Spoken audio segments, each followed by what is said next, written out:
Nessa nossa terceira aula, nós entramos em geometria do casco.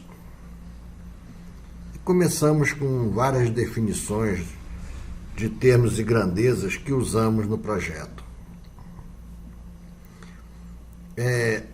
Essas grandezas aqui eu coloquei a própria página do livro, porque nós temos dificuldade em obter dados assim, livros, publicações em português.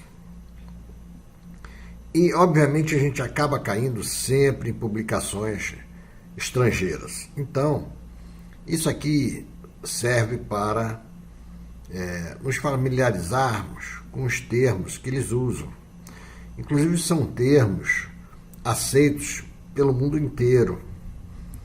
Ele diz aqui que essa International Town and Tank Conference, ITTC,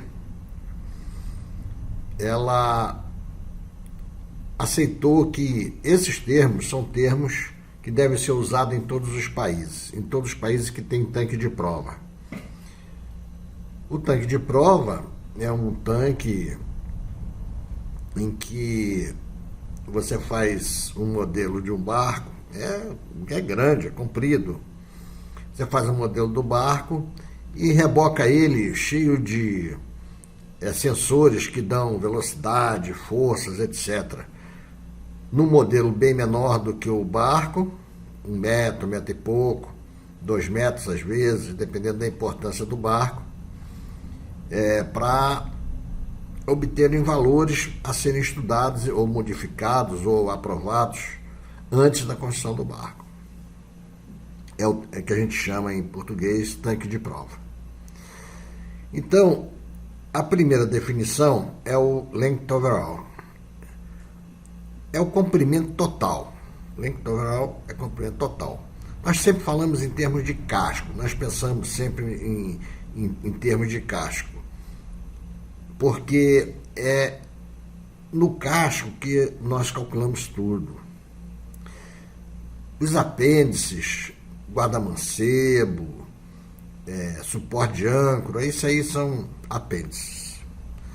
O casco, o length overall do casco, o comprimento total do casco, vai desde da pontinha do casco na proa até a pontinha do casco na polpa. Não entra escada, não entra nada. A não ser que a escada esteja incluída no casco, como tem acontecido em vários projetos. Que eu acho que é uma tendência boa, eu considero que seja boa. Não, nesses cascos que tem leme externos, nem o leme, não entra o leme, é só o casco mesmo. Por exemplo, vou dar um exemplo aqui. Se nós fôssemos ver o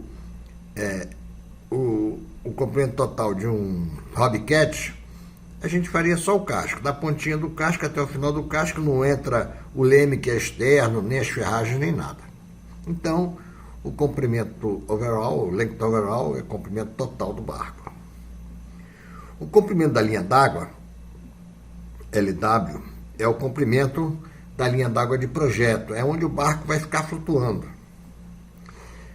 E aqui eu preciso conversar com vocês sobre o problema de como falar essas coisas. Muitas vezes eu falo linha d'água tal, linha d'água tal, linha d'água tal.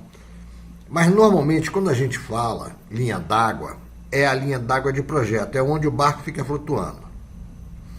As outras tem qualquer plano paralelo ao nível do mar, onde o barco flutua, para cima do casco, para baixo do casco, se chama planos de linha d'água. Esses planos interceptam o casco, né, e formam as linhas do casco. Essas linhas são linhas d'água. Mas normalmente quando a gente fala linha d'água sem falar nada, a gente está se referindo à linha d'água de projeto. É o DWL. Ou aqui em português a gente coloca também LAP, linha água de projeto. Então, ela é o comprimento desde o início do corte na proa até o final do corte na popa. É aquela linhazinha que a gente vê no plano de linha d'água, lá no free ship. E o comprimento da linha d'água, quando a gente não fala nada, é o comprimento da linha d'água de projeto. É o Design Waterline, DWL ou LAP, linha d'água de projeto. O próximo comprimento é o comprimento entre perpendiculares. O que a gente chama de perpendiculares? A gente tem duas maneiras de definir o que são perpendiculares, dois modos. O primeiro seria o início da linha d'água de projeto e o fim da linha d'água de projeto. E aí o comprimento entre perpendiculares seria igual ao comprimento da linha d'água, né, o Length of Waterline, DWL, quando a gente não se refere a outras linhas d'água. Existe uma outra situação que normalmente acontece em navios grandes, navios, etc., em barcos grandes, até como em navios. Ela começa no início da linha d'água de projeto, lá na proa, e vai até o eixo do leme. Então, a segunda perpendicular é o eixo do leme. Em embarcações como veleiros, a gente usa o comprimento total da linha d'água de projeto, tá certo? Ela se identifica como o mesmo valor da linha d'água de projeto, o comprimento da linha d'água de projeto. Esse rated length é para ser usado em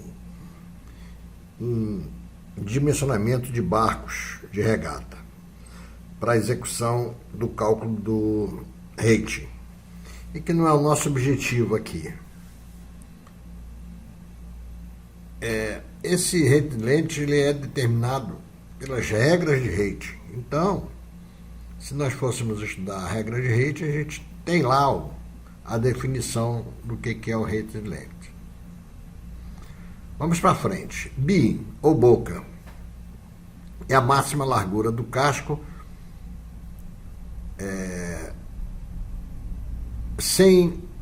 do casco puro. O borrachão, por exemplo, que fica adicionado no casco para proteger o casco de batida no cais ou outro barco, não entra, é casco puro. É a largura máxima da boca da embarcação. Beam of Waterline é outro. É a máxima boca na linha d'água que você está investigando. Se for a DWL, seria a boca máxima da linha d'água de projeto. Draft é o calado, que é o calado máximo para cada linha d'água que se tem, que você desenhou. Esse é o calado de cada linha d'água. O calado de projeto, ele seria o calado da linha d'água de projeto. E é o que a gente normalmente usa. Calado de projeto, calado da linha de água de projeto. Depth D é pontal. É a distância que vai do ponto mais baixo do casco até a linha de encontro do costado com o convés. Aí em cima tem uma figurinha que ajuda a esclarecer isso aí. Displacement, que é o deslocamento. E ele diz o seguinte: pode ser tanto quanto massa, tanto quanto volume. É aquilo que eu estava comentando com vocês. Deslocamento porque é o volume abaixo da linha d'água. E ele desloca uma água igual ao volume do casco abaixo da linha d'água, é claro. E o peso desse volume de água deslocado é exatamente igual ao peso do casco. Quem descobriu isso foi Arquimedes.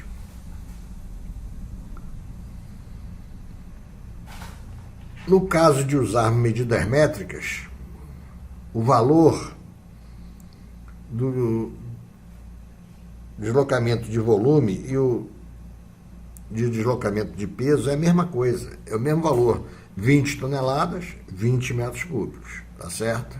10 toneladas, 10 metros cúbicos. A seção mestra, Midship Section, o último item dessa página, é a seção que fica na metade das perpendiculares, da distância entre as perpendiculares, na metade da distância das perpendiculares. Ou seja, no meio do comprimento da linha d'água, porque as nossas perpendiculares, nesse caso nosso de barcos, né, veleiros, a seção mestra fica exatamente no meio do comprimento da linha d'água, que é igual ao comprimento entre perpendicular. Muito bem. Ele mostra aí área da seção mestra como AM, A índice M, né? E o índice C indica que é do canoe body. O que é o canoe body? É o casco, simplesmente casco. Todas essas nossas grandezas que a gente está estudando, a quilha não entra. Então esse calado nosso não entra a quilha, né? Nós estudamos a parte de hidrostática do casco somente, a quilha não entra. Então, a área da seção mestra é a área, se você dividir em 10 partes a linha d'água, o que vai acontecer? A linha d'água de projeto, ela vai ficar, vamos supor, na baliza 5.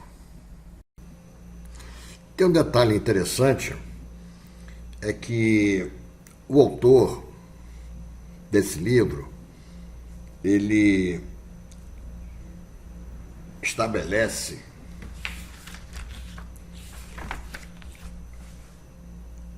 as perpendiculares no final da linha d'água de projeto. Porém, o Frischip, ele estabelece a baliza 0 na parte mais extrema do comprimento total, a perpendicular de ré. E a perpendicular de vante, o Frischip coloca na extremidade avante, mais na proa da embarcação, coloca a perpendicular de vante. Existe uma pequena diferença aí, mas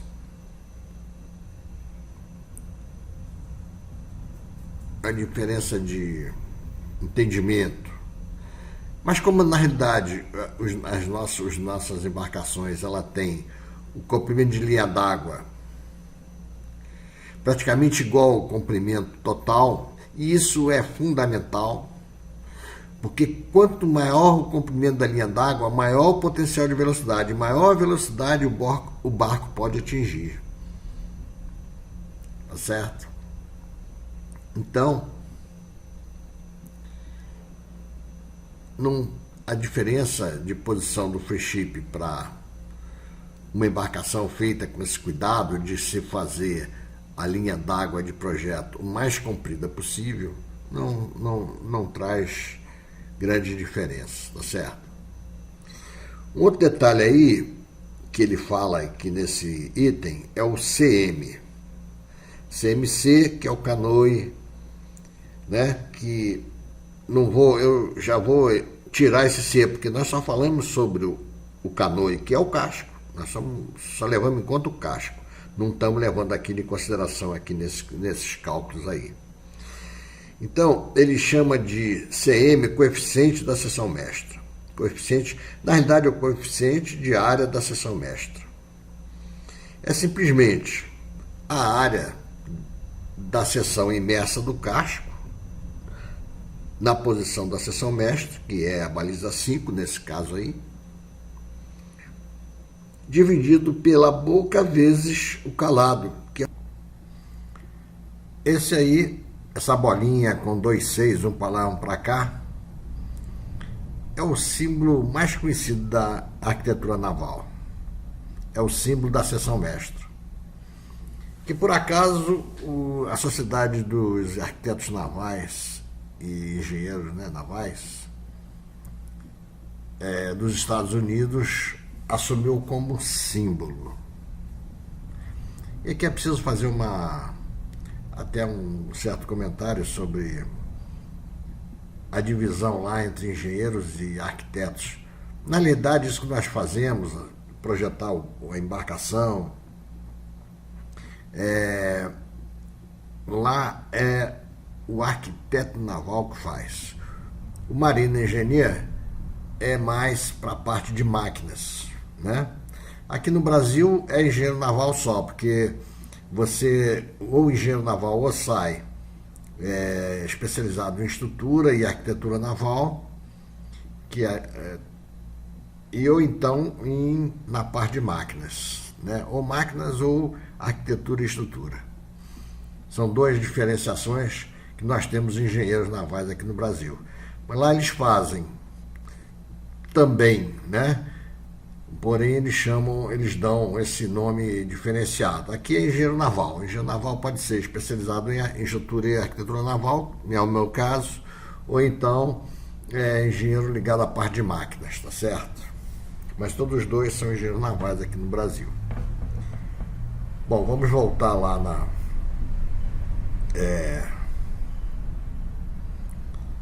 ao nosso coeficiente. Aí está o símbolozinho, a área da seção mestra, coeficiente da área da seção mestra, área da seção mestra, dividido essa área aqui, dividido por essa outra área toda aqui.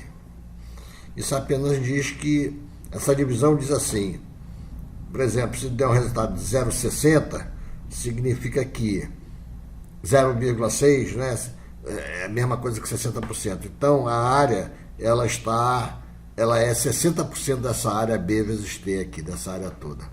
É isso que quer dizer o coeficiente de área imersa da seção mestra, tá certo? Estamos falando sempre imerso. Às vezes eu não falo porque nós estamos vendo a parte de geometria do casco para efeito de projeto, então é sempre a parte imersa.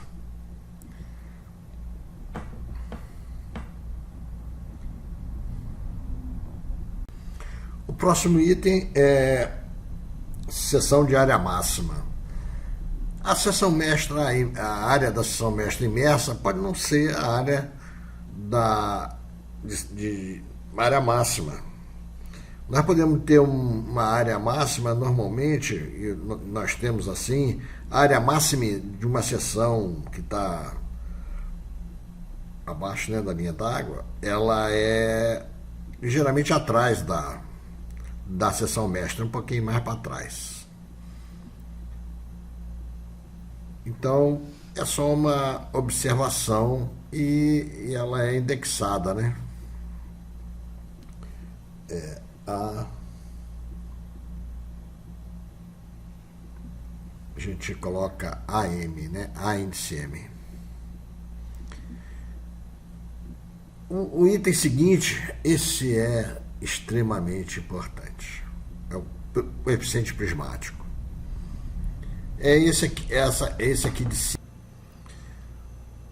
O coeficiente prismático, ele tem uma importância muito grande para nós, que projetamos veleiros.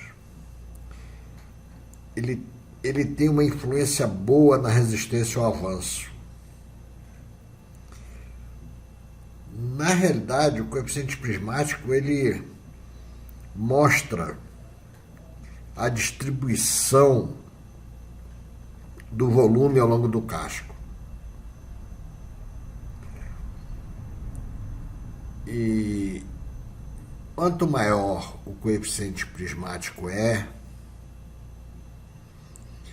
ele mostra que o casco tem uma distribuição suave ao longo do comprimento. E um coeficiente prismático menor, ele mostra que o volume do barco é concentrado mais ou menos no meio do barco. O maior mostra que o volume é mais espaçado.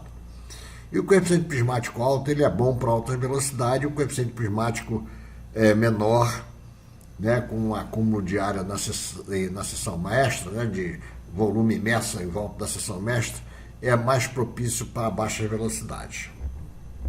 Mas na realidade existe, esse é o aspecto do coeficiente prismático voltado para a resistência ao avanço. Aqui geometricamente, o coeficiente prismático nada mais é que o volume imerso do casco, né, dividido por um prisma feito pelo arrastamento da área de seção máxima, não necessariamente a seção mestra, um deslocamento da área de seção máxima ao longo do comprimento do barco, para frente e para trás. Então, esse deslocamento da área máxima, ele forma um prisma. E o volume, evidentemente, o volume imerso está dentro desse prisma. Então, geometricamente é isso. É uma percentagem ocupada pelo volume do casco dentro de um prisma formado pelo deslocamento da área máxima para frente e para trás. Esse é o significado do coeficiente prismático. Uma grandeza muito importante para nós.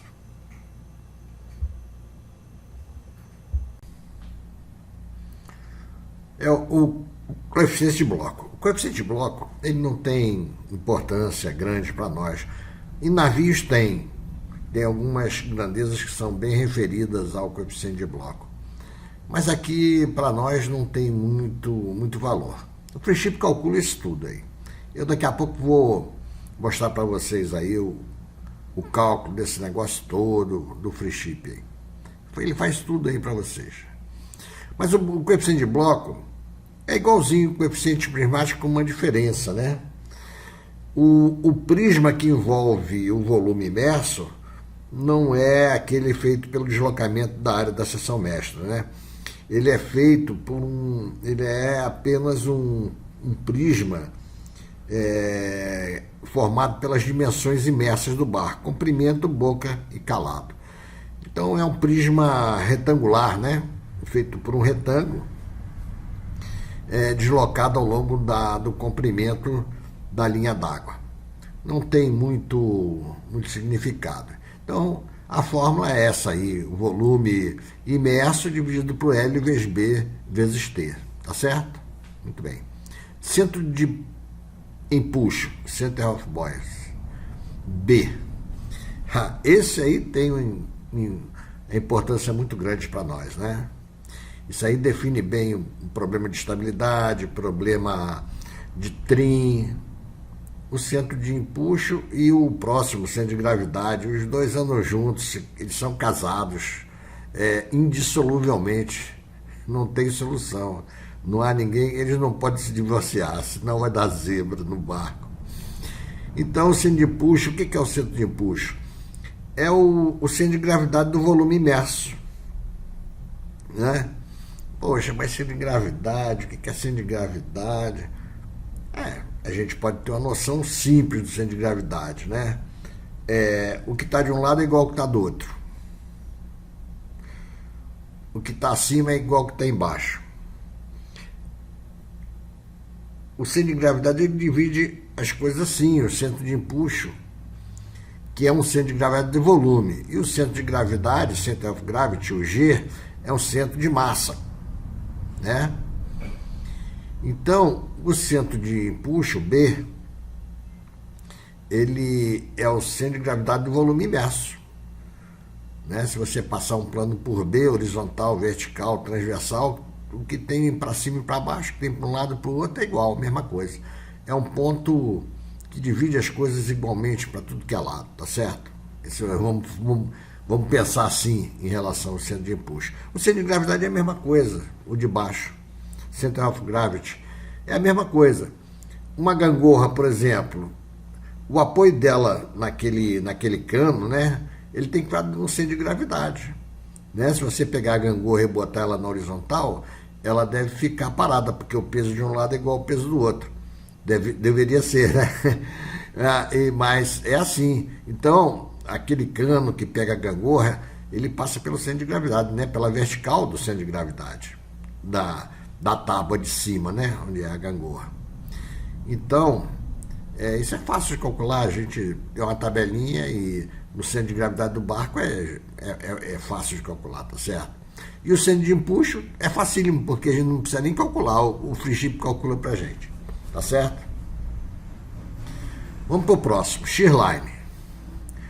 O shearline, a gente chama isso em navio de trincanis. A turma aqui, os pescadores chamam isso de outro nome, mas eu não lembro, não estou lembrado agora.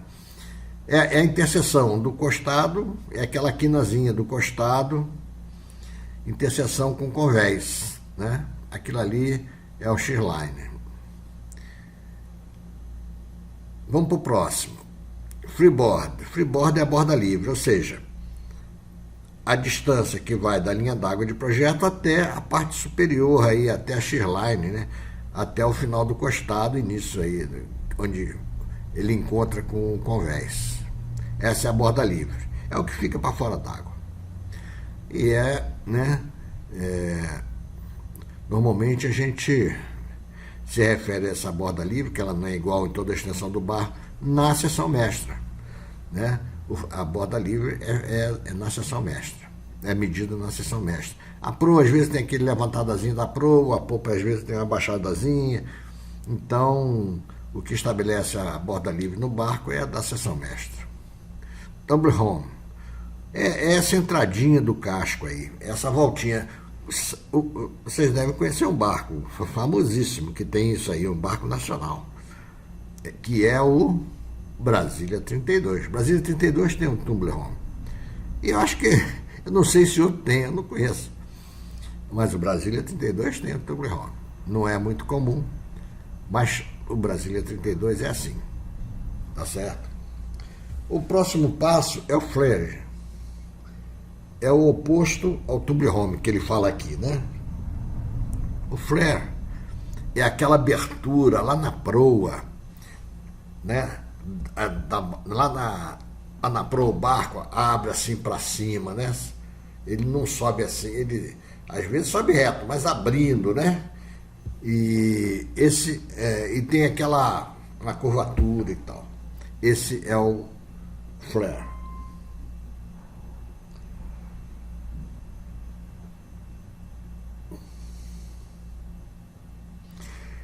O próximo item, o último, é o scale factor. Vamos dizer assim, é a escala com que você desenha o barco, né? Ou que você faz um modelo em escala menor, né? É a escala do modelo. O modelo é sempre menor, então é a relação entre os comprimentos, né? Se você tem uma escala 1:50 no seu desenho, significa que o comprimento do barco que você está desenhando é 50 vezes menor do que o comprimento do barco real. Tá certo?